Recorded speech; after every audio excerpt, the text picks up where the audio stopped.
محترم عزیز دوستو، آج پھر ہم سورہ محمد کی سورہ لے کر حاضر ہوئے ہیں۔ اگر آپ لوگ ہمارے بتائے ہوئے اس سورہ محمد پر عمل کرتے رہیں گے تو انشاءاللہ تبارک و تعالی آپ کے تمام بگڑے کام بن جائیں گے۔ پیارے دوستو، آج کے اس وقت میں ہر انسان کسی نہ کسی پریشانیوں میں مبتلا ہے، ہر انسان سکون چاہتا ہے۔ قرآن مقدس ایسی بابرکت کتاب ہے جس میں اللہ تعالیٰ نے تمام پریشانیوں کا علم رکھا ہے۔ قرآن پاک کے اندر تمام روحانی جسمانی بیماریوں کے لیے نسخہ شفا ہے۔ محترم عزیز دوستو،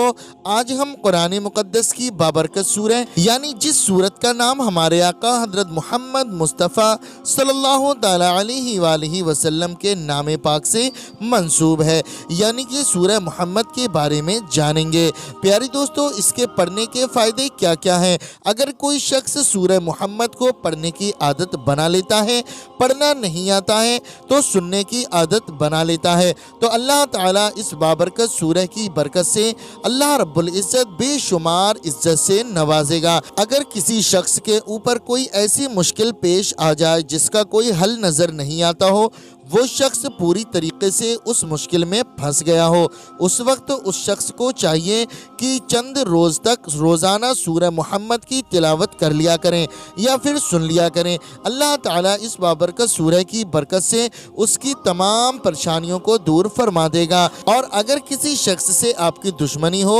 اور اسے آپ سے کچھ خطرہ ہو تو آپ کو چاہیے کہ روزانہ سورہ محمد کی تلاوت کر لیا کریں یا پھر آپ سن لیا کریں۔ اللہ تبارک و تعالیٰ آپ کو اور آپ کے دشمن سے محفوظ فرمائے گا۔ اگر آپ اس بابرکت سورہ کو اپنے گھر میں برکت کے لیے، اپنے مکان میں برکت کے لیے، اپنے رزق میں برکت کے لیے روزانہ بھی اس کو سننا چاہتے ہیں تو سن بھی سکتے ہیں، کیونکہ قرآن پاک سے بے شمار برکتیں اور فائدے حاصل ہوتے ہیں۔ پیارے دوستو، سورہ سننے سے پہلے ایک حدیث پاک سن لیجئے۔ انما الاعمال بالنیات، عمل کا دار و مدار نیتوں پر ہوتا ہے۔ جیسی آپ کی نیت ہوگی اللہ رب العزت آپ کو ویسا ہی اجر عطا فرمائے گا۔ تو آئیے دوستو، اس بابرکت سورہ کو سن لیتے ہیں، کیونکہ ہمارا کام ہے آپ کو سورتوں کی صحیح اور سچ فضیلتیں بتائیں۔ پیارے دوستو، آپ کے گھر میں کوئی بھی پریشانی ہوگی، اگر آپ اس مقصد کو اپنے دل میں رکھ لیں گے، اس حاجت کو اپنے دل میں رکھ لیں گے تو تمام پریشانیاں آپ کی ختم ہو جائیں گی۔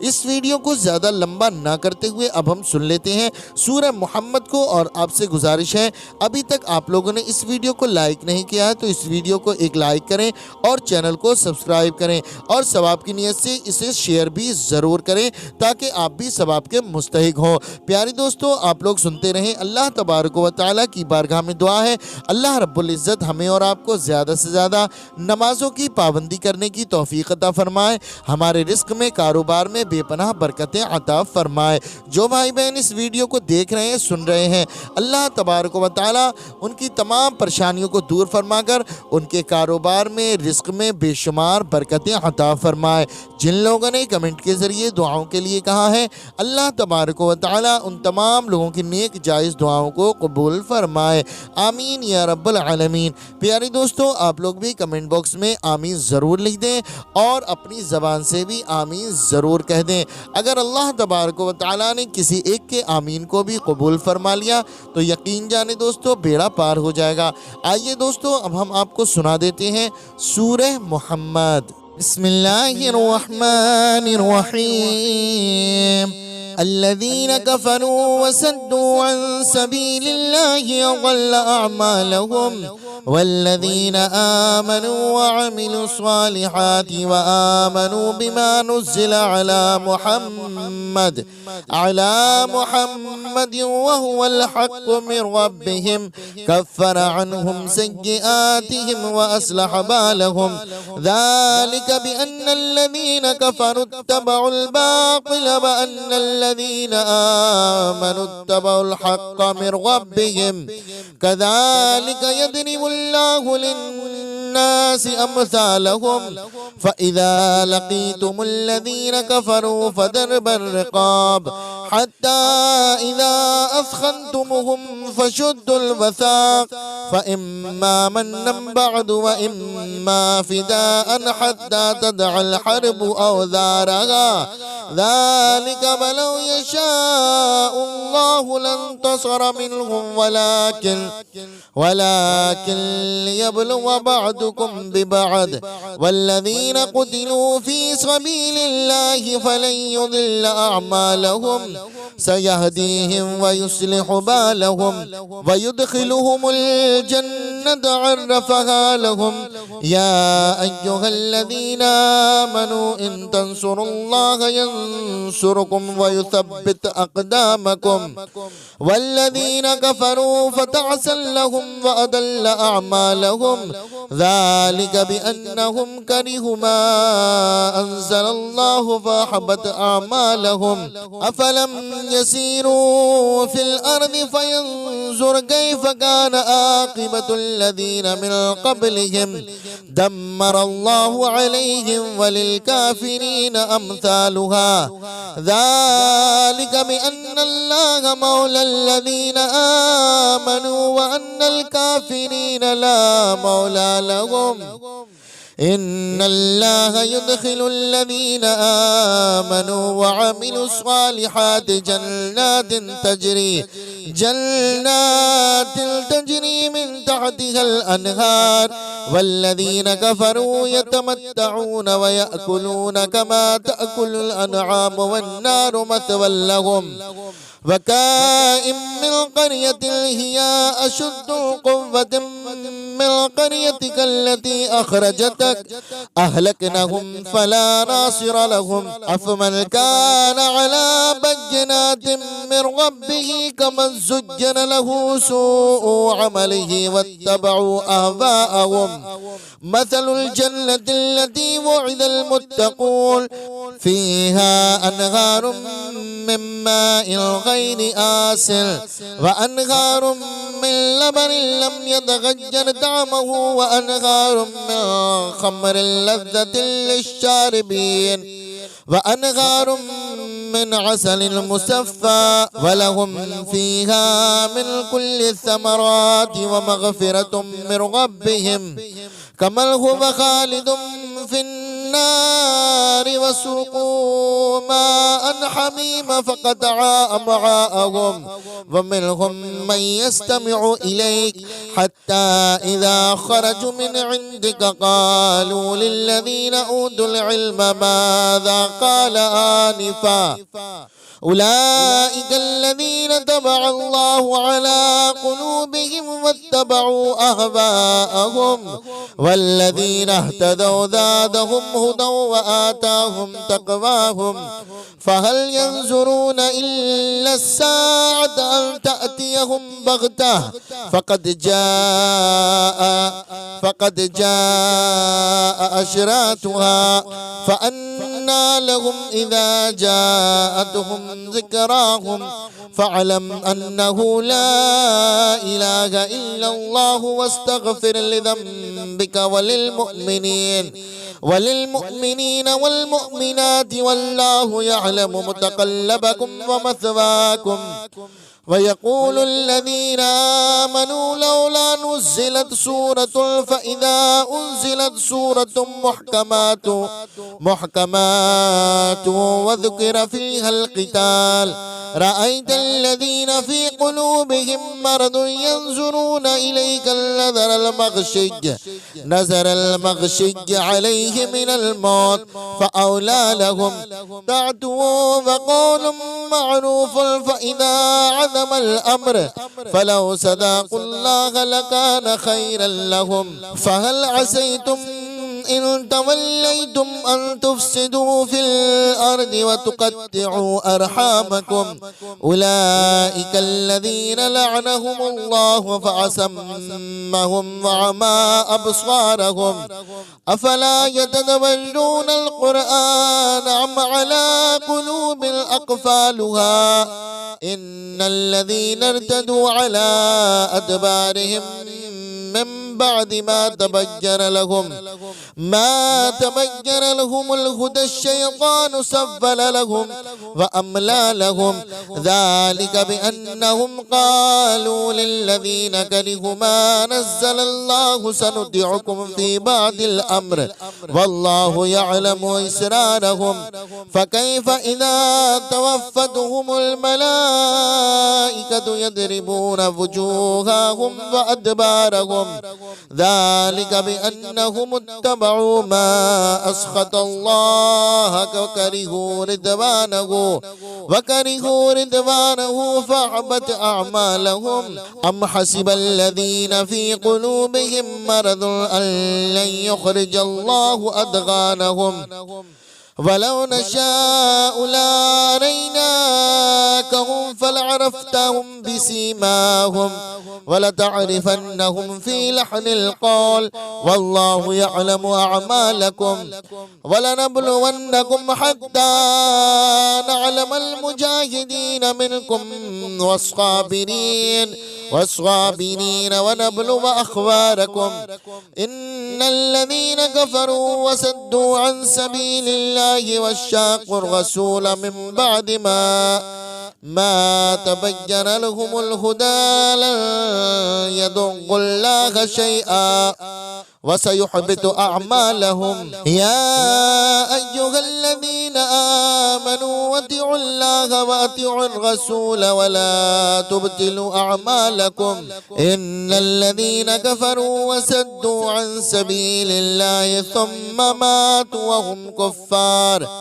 وهم كفار فلن يغفر الله لهم فلا تهنوا وتدعوا إلى السلم وأنتم الأعلون والله معكم ولن يتركم أعمالكم إنما الحياة الدنيا لعب ولهب وإن تؤمنوا وتتقوا يؤتيكم أجوركم ولا يسألكم أموالكم إن يسألكمها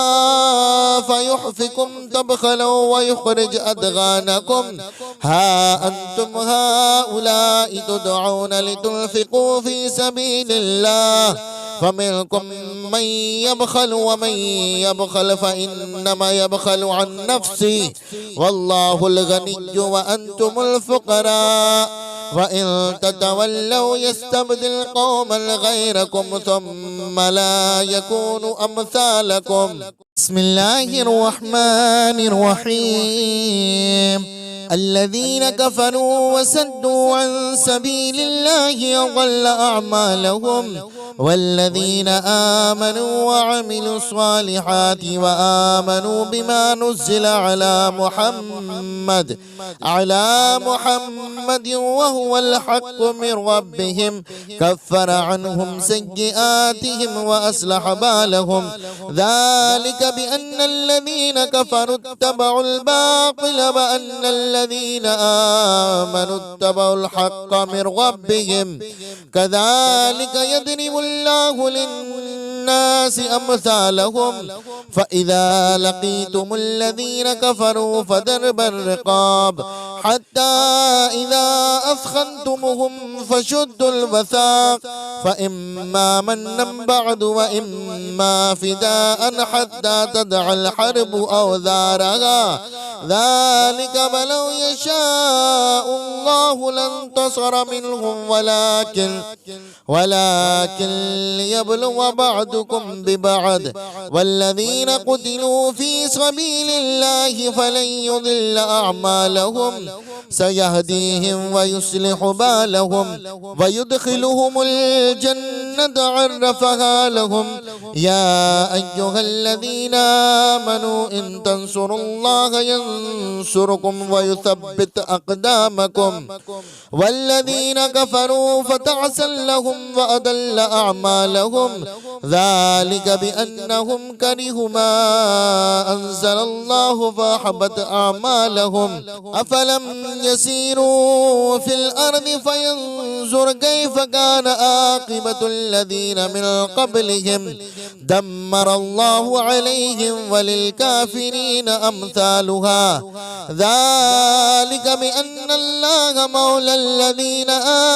آمنوا وأن الكافرين لا مولى لهم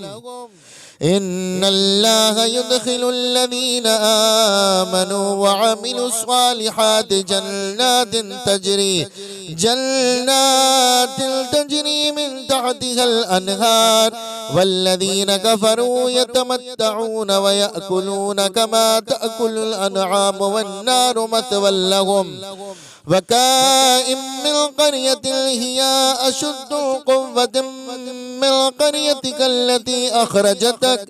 أهلكناهم فلا ناصر لهم أفمن كان على بينات من ربه كمن زين له سوء عمله واتبعوا أهواءهم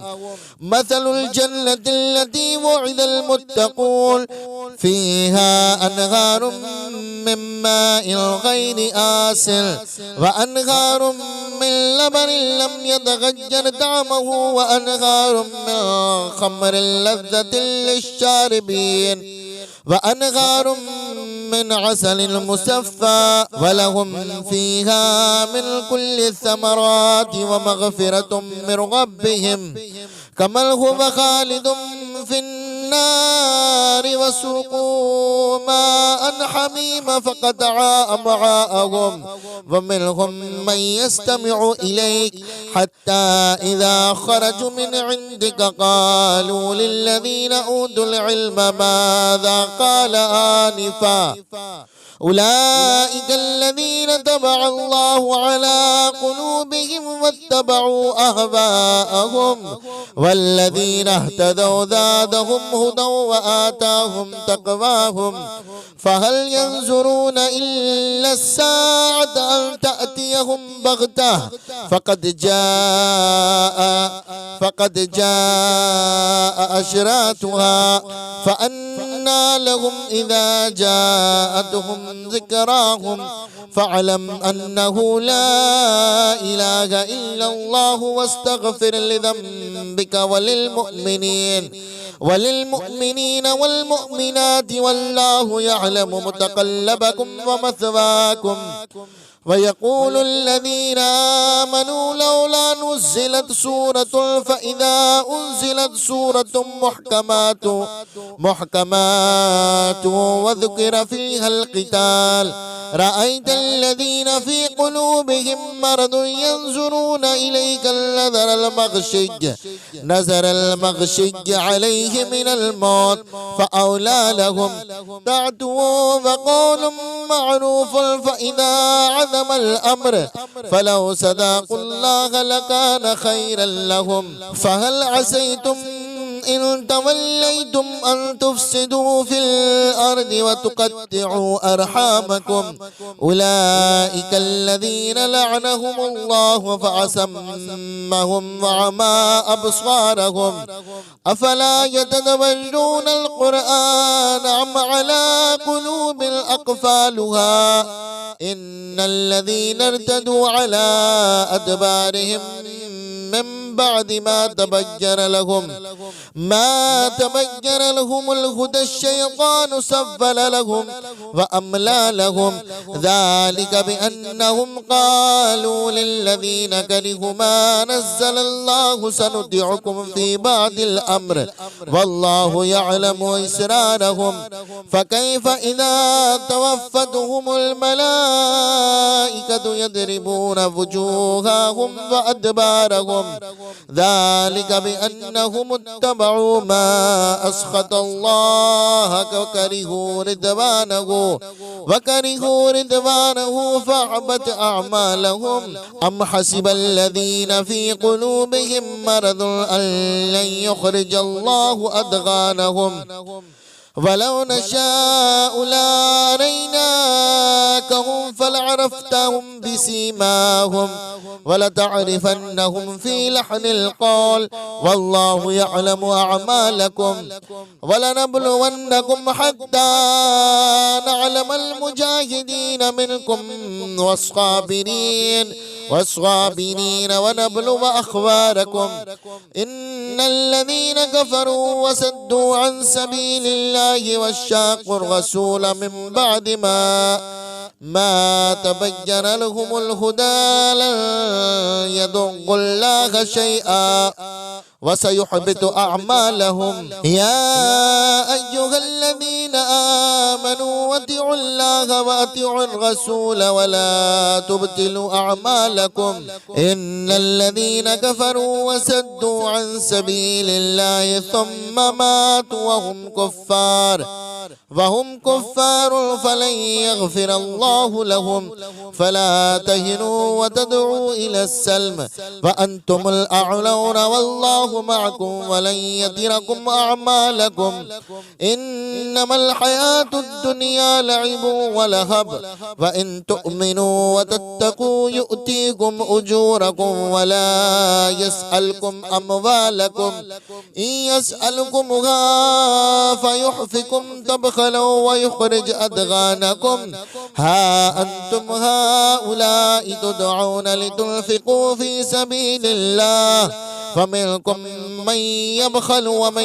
يبخل فإنما يبخل عن نفسه والله الغني وأنتم الفقراء وإن تتولوا يستبدل قوما غيركم ثم لا يكونوا أمثالكم. بسم الله الرحمن الرحيم. الذين كفروا وصدوا عن سبيل الله أضل أعمالهم والذين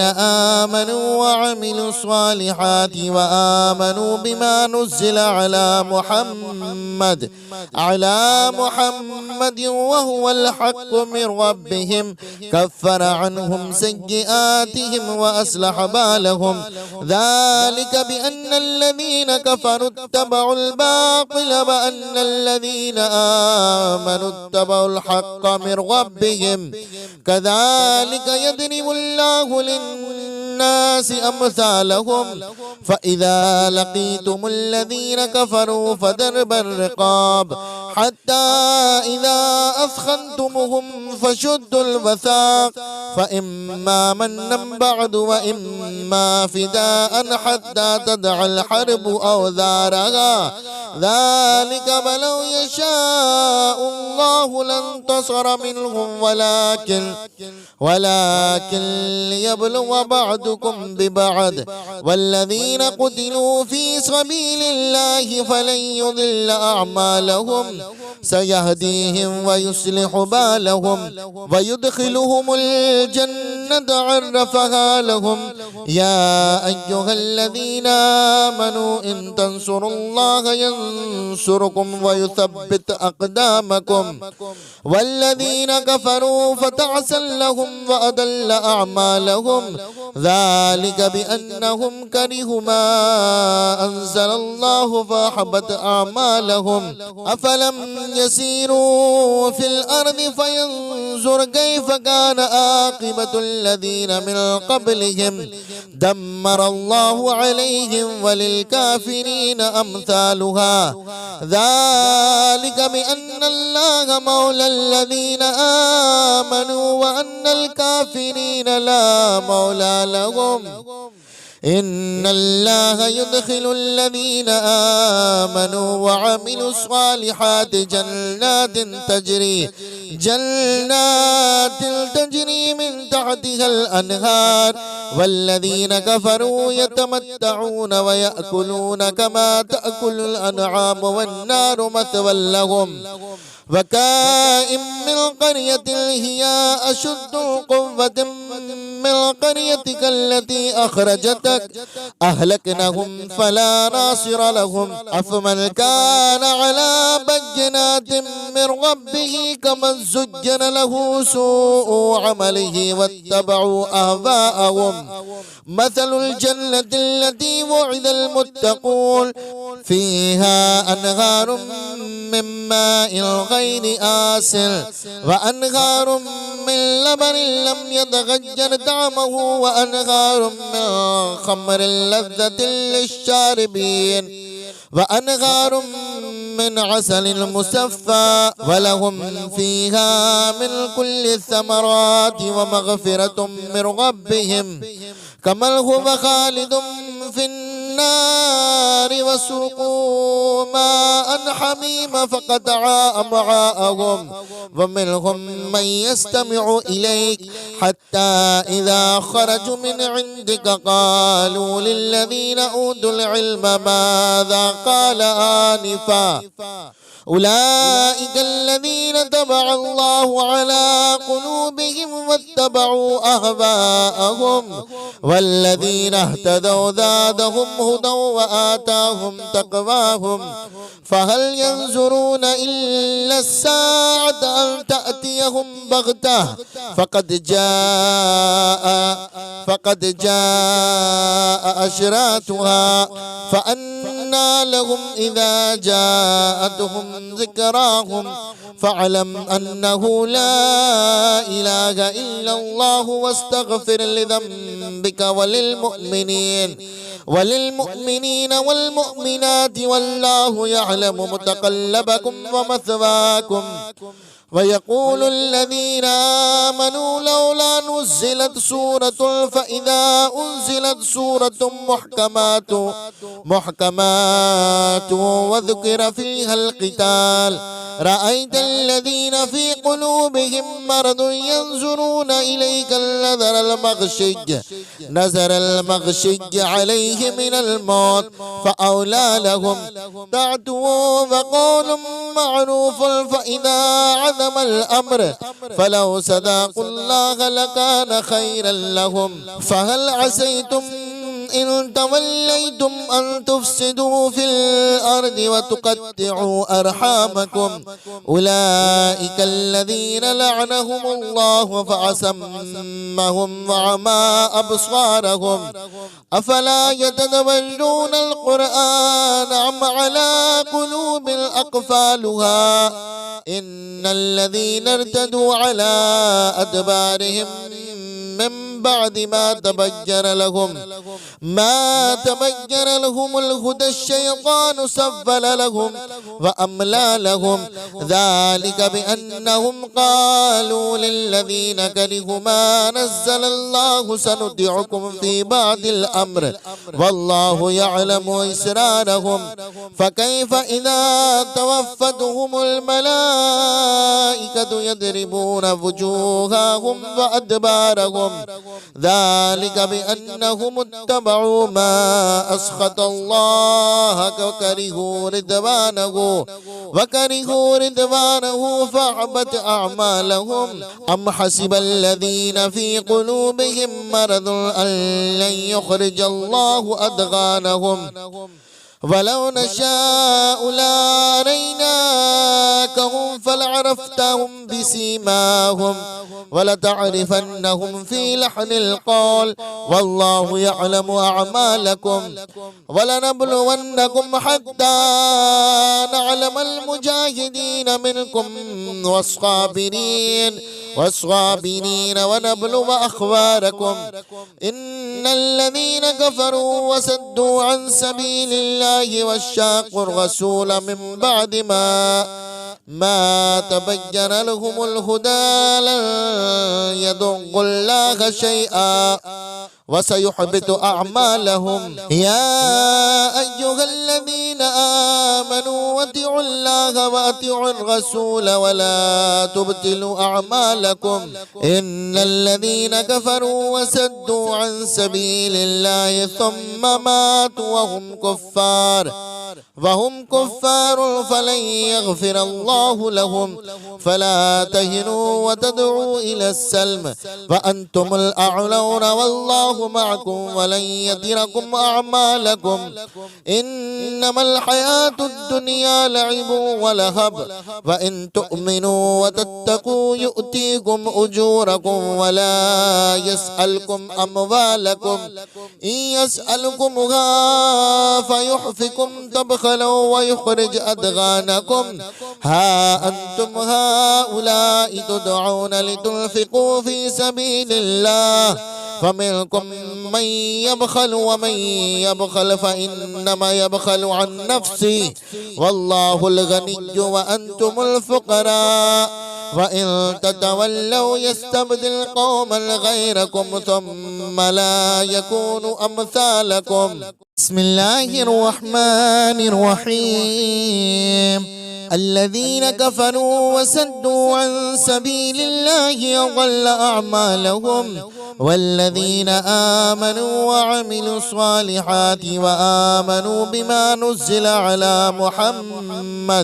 على محمد وهو الحق من ربهم كفر عنهم سيئاتهم وأصلح بالهم ذلك بأن الذين كفروا اتبعوا الباطل وأن الذين آمنوا اتبعوا الحق من ربهم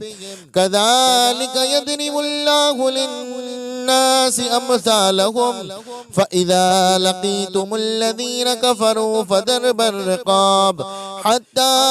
إذا أثخنتموهم فشدوا الوثاق فإما منا بعد وإما فداء حتى تدع الحرب أوزارها ذلك ولو يشاء الله لانتصر منهم ولكن ليبلو بعضكم ببعض والذين قتلوا في سبيل الله فلن يضل أعمالهم سيهديهم ويصلح بالهم ويدخلهم الجنة عرفها لهم يا أيها الذين آمنوا إن تنصروا الله ينصركم ويثبت أقدامكم والذين كفروا فتعسا لهم وأضل أعمالهم ذلك بأنهم كرهوا ما أنزل الله فأحبط أعمالهم أفلم يسيروا في الأرض فينظر كيف كان عاقبة الذين من قبلهم دمر الله عليهم وللكافرين أمثالها ذلك بأن الله مولى الذين آمنوا وأن الكافرين لا مولى لهم إن الله يدخل الذين آمنوا وعملوا الصالحات جنات تجري من تحتها الأنهار والذين كفروا يتمتعون ويأكلون كما تأكل الأنعام والنار مثوى لهم وكائن من قرية هي أشد قوة من قريتك التي أخرجتك أهلكناهم فلا ناصر لهم أفمن كان على بينات من ربه كمن زين له سوء عمله واتبعوا أهواءهم مثل الجنة التي وعد المتقون فيها أنهار من ماء غير آسن وأنهار من لبن لم يتغير طعمه وأنهار من خمر لذة للشاربين وأنهار من عسل مصفى ولهم فيها من كل الثمرات ومغفرة من ربهم كمن هو خالد في النار وسقوا ماء حميما فقطع أمعاءهم ومنهم من يستمع إليك حتى إذا خرجوا من عندك قالوا للذين أوتوا العلم ماذا قال آنفا أولئك الذين طبع الله على قلوبهم واتبعوا أهواءهم والذين اهتدوا زادهم هدى وآتاهم تقواهم فهل ينظرون إلا الساعة أن تأتيهم بغتة فقد جاء أشراتها فأنى لهم إذا جاءتهم ذكراهم فاعلم أنه لا إله إلا الله واستغفر لذنبك وللمؤمنين والمؤمنات والله يعلم متقلبكم ومثواكم ويقول الذين آمنوا لولا نزلت سورة فإذا أنزلت سورة محكمات وذكر فيها القتال رأيت الذين في قلوبهم مرض ينظرون إليك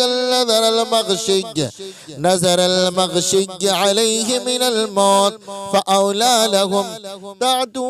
وقول معروف فإذا عظم الأمر فلو صدقوا الله لكان خيرا لهم فهل عسيتم إن توليتم أن تفسدوا في الأرض وتقطعوا أرحامكم أولئك الذين لعنهم الله فأصمهم وعمى أبصارهم أفلا يتدبرون القرآن أم على قلوب أقفالها إن الذين ارتدوا على أدبارهم من بعد ما تبين لهم الهدى الشيطان سفل لهم وأملى لهم ذلك بأنهم قالوا للذين كرهوا ما نزل الله سنطيعكم في بعض الأمر والله يعلم إسرارهم فكيف إذا توفتهم الملائكة يضربون وجوههم وأدبارهم ذلك بأنهم اتبعوا ما أسخط الله وكرهوا رضوانه فأحبط أعمالهم أم حسب الذين في قلوبهم مرض أن لن يخرج الله أضغانهم ولو نشاء لأريناكهم فلعرفتهم بسيماهم ولتعرفنهم في لحن القول والله يعلم أعمالكم ولنبلونكم حتى نعلم المجاهدين منكم والصابرين ونبلو أخباركم إن الذين كفروا وسدوا عن سبيل الله وشاقوا الرسول من بعد ما تبين لهم الهدى لن يضروا الله شيئا وسيحبط أعمالهم يا أيها الذين آمنوا واتقوا الله واتقوا الرسول ولا تبطلوا أعمالكم إن الذين كفروا وسدوا عن سبيل الله ثم ماتوا وهم كفار فلن يغفر الله لهم فلا تهنوا وتدعوا إلى السلم فأنتم الأعلون والله معكم ولن يتركم أعمالكم إنما الحياة الدنيا لعب ولهب وإن تؤمنوا وتتقوا يؤتيكم أجوركم ولا يسألكم أموالكم إن يسألكمها فيحفكم تبخلوا ويخرج أضغانكم ها أنتم هؤلاء تدعون لتنفقوا في سبيل الله فمنكم من يبخل ومن يبخل فإنما يبخل عن نفسه والله الغني وأنتم الفقراء وإن تتولوا يستبدل قوما غيركم ثم لا يكونوا أمثالكم بسم الله الرحمن الرحيم الذين كفروا وسدوا عن سبيل الله أضل أعمالهم والذين آمنوا وعملوا الصالحات وآمنوا بما نزل على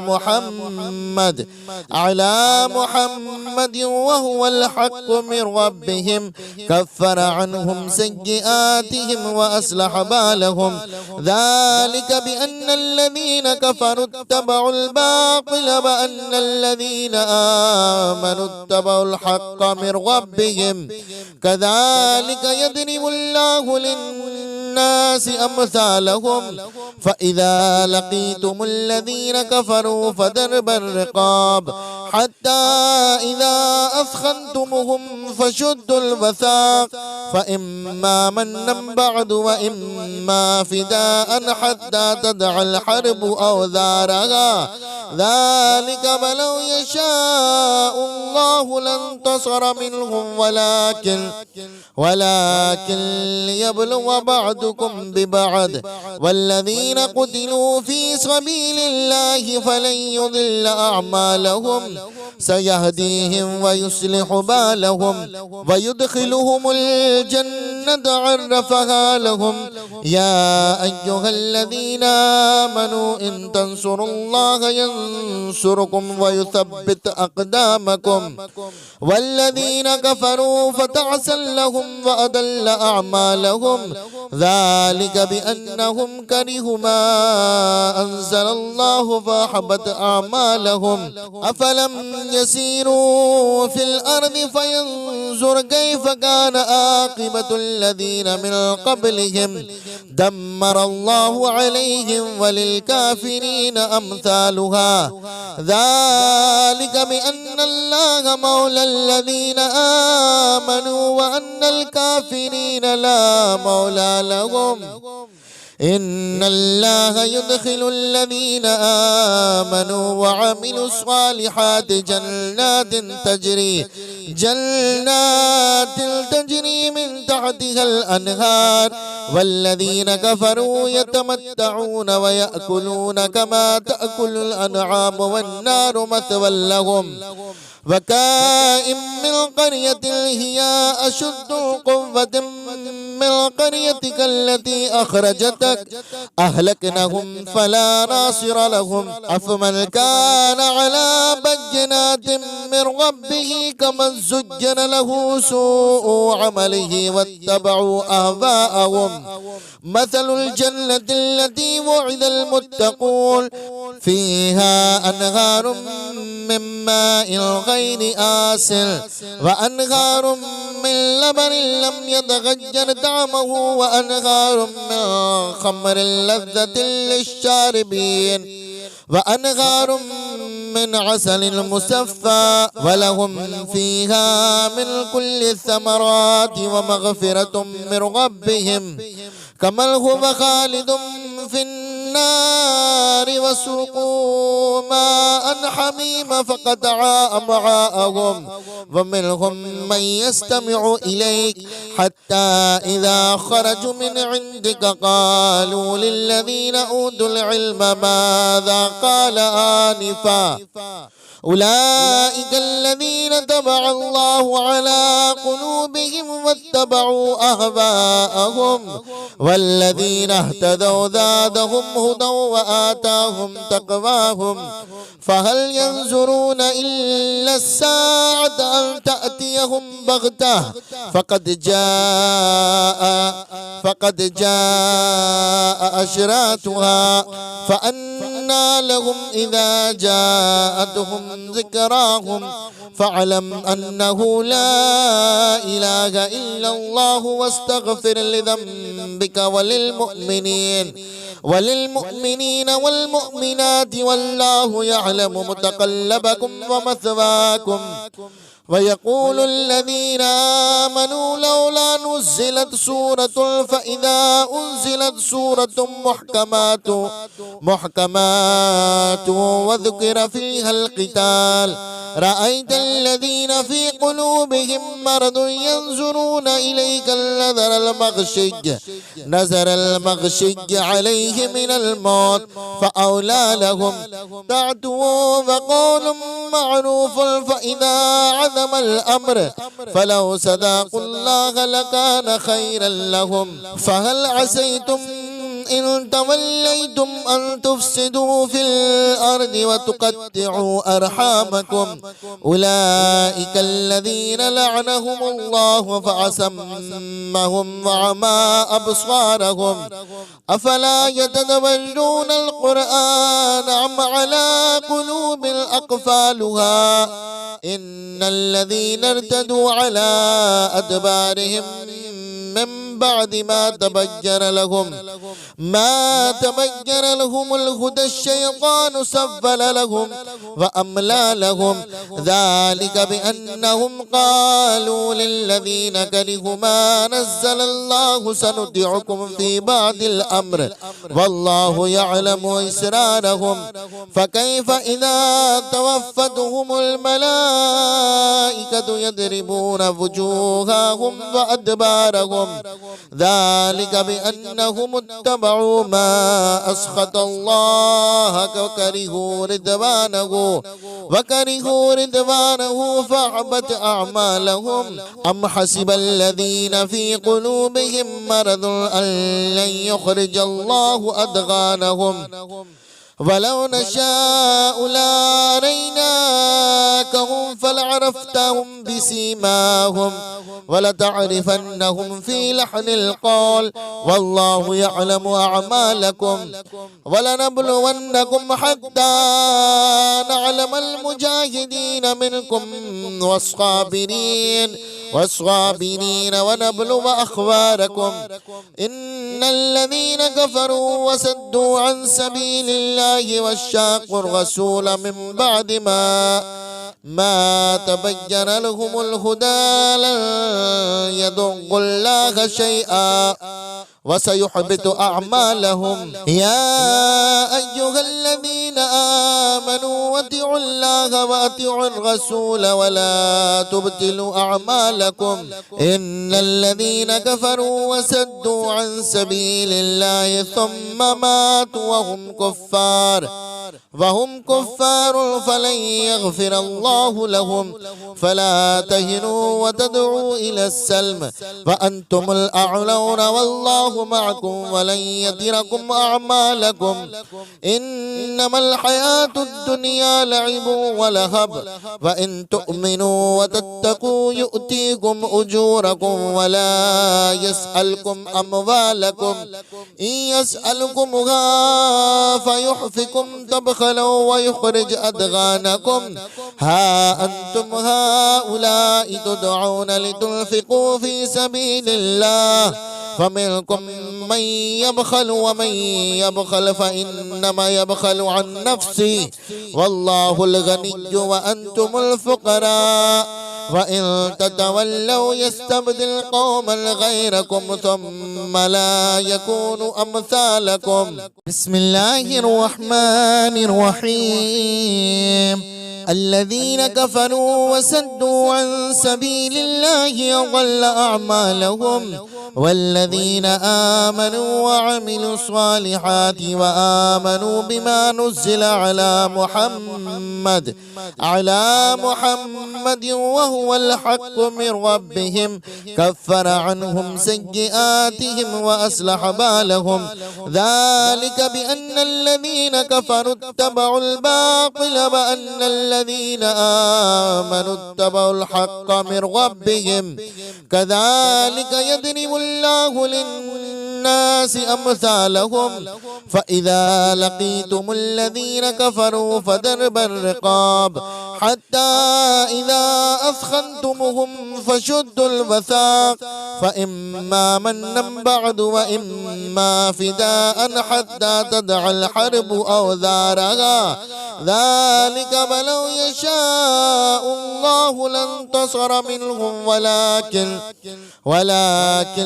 ليبلو بعضكم ببعض والذين قتلوا في سبيل الله فلن يضل أعمالهم سيهديهم ويصلح بالهم ويدخلهم الجنة عرفها لهم يا أيها الذين